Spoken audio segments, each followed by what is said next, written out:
HR side, we cannot lose you, gave a 90% hike, then terminated him 4 months later. Know why a counteroffer can be dangerous. It is around 10:30 at night. An employee is sitting silently in front of his laptop. The mail inbox is open, the resignation letter has already been sent, and a new offer is shining on the phone. The salary jump is so big that the heart says life can change now. But just then, a call comes from the current company.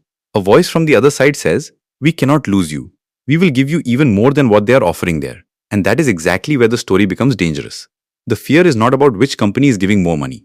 The real fear is that the same person who feels most valuable today may end up being shown the door first a few months later. And this is where curiosity is born. Why does a counteroffer, despite looking so attractive, often become a trap for a career? Some time ago, a similar story came out in Economic Times. According to the report, one employee was moving from a job with a monthly salary of around 1 lakh to a new offer of about 1.7 lakh. After he resigned, his current company gave him a counteroffer of around 1.9 lakh to stop him. The employee stayed. He felt that the company had finally understood his value. But just a few months later, he was removed from the job. The report also said that during this period, an assistant was hired for him, whom the employee himself trained, and later he was terminated citing restructuring as the reason. This is not just a viral office story, but a very deep example of workplace psychology. Now think about what must have gone through that employee's mind at that time. Perhaps he felt that I am so important to the company that the budget opened up the moment I resigned. Perhaps he also felt that leaving the new offer and staying in the current company would be safer, because here the systems are familiar, the team is known, and the salary is also higher. On top of that, emotional lines also come in. The team will break without you. You are like family. Give us a little time. Everything will be fine.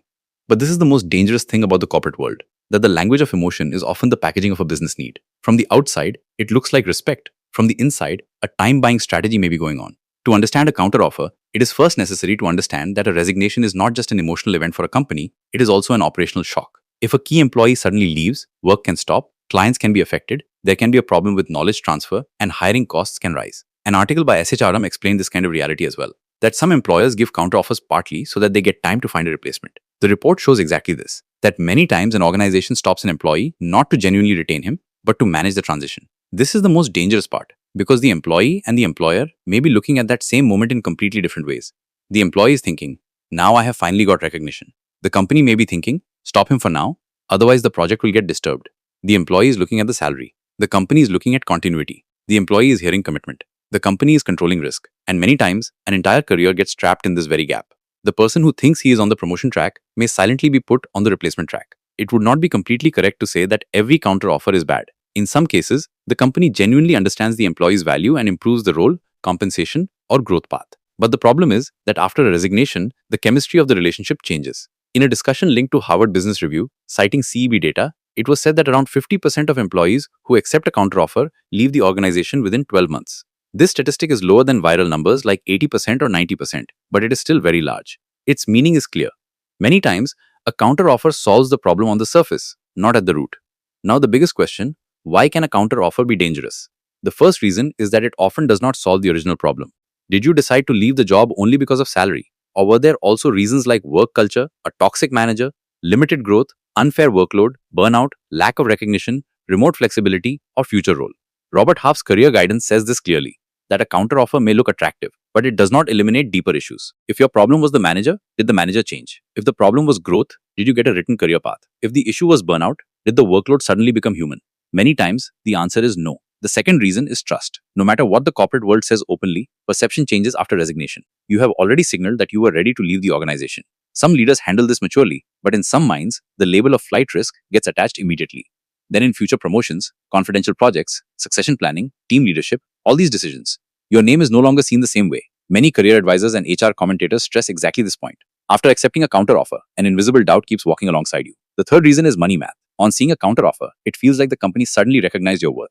But the practical side is also that an organization does not suddenly give someone a huge amount just out of happiness. Many times, this increment affects future salary bands, bonus planning, appraisal cycles, role design, and internal equity. Then management starts thinking that now extra output is needed from this person. Sometimes future raises slow down, sometimes expectations become disproportionate, and sometimes comparisons begin within the team. A silent pressure gets created. Now that we are paying you this much, the money increases, but psychological comfort decreases. The fourth reason is timing. Why did the company understand your value only at the moment you resigned? This question is very uncomfortable, but very important. If you were genuinely so important, why did the market correction not happen earlier?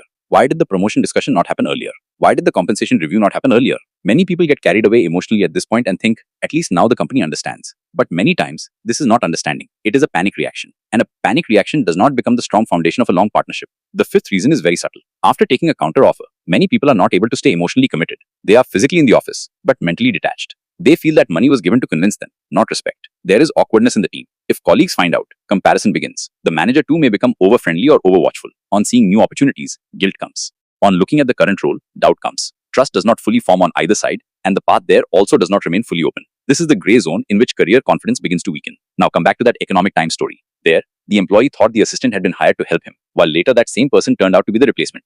It would be wrong to say this will happen in every case. But this pattern is familiar in the corporate world, creating a backup in the name of knowledge transfer.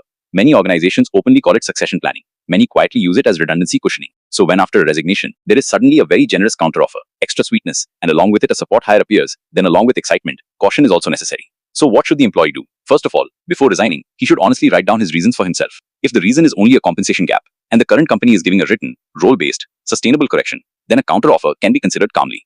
But if the reason is growth, dignity, leadership quality, work-life balance, culture, ethics, location, flexibility, or long-term direction, then just a salary jump is not the cure for the decision. Many people stay back for higher pay, and then a few months later, the same frustration returns in double form. The second thing, if you have already signed the new offer, then think in structure, not emotions. What is the job description of the new role? What is the reporting structure? What is the learning curve? How much will the market value increase? Is the role future-proof or not? How is the company financially? And what exactly is the current employer's counter in written form? Just, we will fix everything later, or you just stay should not be the basis of a career decision. In the professional world, written clarity matters more than verbal warmth. The third thing, do not let guilt become the decision maker. We will not be able to function without you. Sounds good to hear. But the truth is that no organization stops forever for one person. Companies run on systems, not on heroes. Today it is you. Tomorrow it will be someone else. This sounds harsh, but it is part of career maturity. If you stay because of guilt, resentment often begins after some time, and resentment hollows out any job from within. The fourth thing, during the exit interview or notice discussion, it is not always necessary to reveal your new salary. Many career guides advise exactly this, that you should talk about your reasons for leaving and your future goals. There is no need to create a bidding war. If the current company is reacting only after seeing the competitor's offer, then it is not seeing you like a person, but like a market event. And a relationship built on a bidding war does not remain stable. The fifth thing, when a counter offer comes, you must ask yourself 3 questions. Was I happy here? Do I see a future here? And if no outside offer had come, would this company still have given me the same respect and compensation? If the answers to these questions are weak, then the shining number of a salary hike can take the decision in the wrong direction. In a career, many times the most expensive decision is the one that appears the most profitable. Now look at the human side of this. When an employee resigns, he is not just changing jobs, he is often deciding his self-worth too. He is thinking that I deserve more. If at that same moment, the current company stops him with a big amount, he feels validated. But validation and security are two different things. Validation can be momentary, security must be structural. This difference is what needs to be understood. The real lesson of this story is not that every counteroffer should be rejected. The real lesson is that a counteroffer should not be understood as a compliment, but as a data point. It is a signal that you have value in the market. It is a signal that your current employer suddenly understood your cost of loss. But by itself, it is not proof that your future is now safe. Safety exists only when role, trust, growth, manager relationship, work design, and long-term fit are all strong together. Many careers get trapped because of one impulsive yes. In the same way, many careers are saved by one calm no. So whenever such a moment comes, the phone rings, HR says, we cannot lose you, the salary almost doubles, and the ego feels like it has won. That is the moment when you should become the most careful. Because in the corporate world, not every big smile is a guarantee of loyalty. Not every big hike is long-term respect. And not every counter offer is career growth. Many times, it is only a padded bridge, across which the company has already prepared your replacement. So, remember, the decision to change a job is not only about money, it is a decision about patterns. Why did you think of leaving in the first place? This question is bigger than salary. If the answer is deep, then the counter offer will feel light. And if you understand this difference in time, then perhaps you will not be shocked 4 months later, like that employee, but will continue to hold the steering wheel of your own career. That understanding is the biggest protection in today's job market. If this video has taught you something new, or if you feel this information should reach more people, don't forget to like and share the video. Your small share can become valuable and useful information for someone else. If you have any questions related to this topic, or if you would like to share your opinion with us, be sure to write in the comment box. We read every question and suggestion from you, because your feedback inspires us to create better content. And if you want to keep receiving such interesting and reliable information about business, the economy, and the world in the future, then don't forget to subscribe to our channel GRT Business and also press the bell icon so that you get notifications of every new video directly. At GRT Business, we always strive to provide you with accurate, balanced, and reliable information. Our news and analysis are prepared based on information obtained from various news agencies, public sources, and public opinion. We make every effort to verify and validate each fact as much as possible. But in case of any possible error or dispute, the responsibility lies with the respective sources. Our only aim is to present you with a correct and trustworthy perspective so that you can understand any topic better.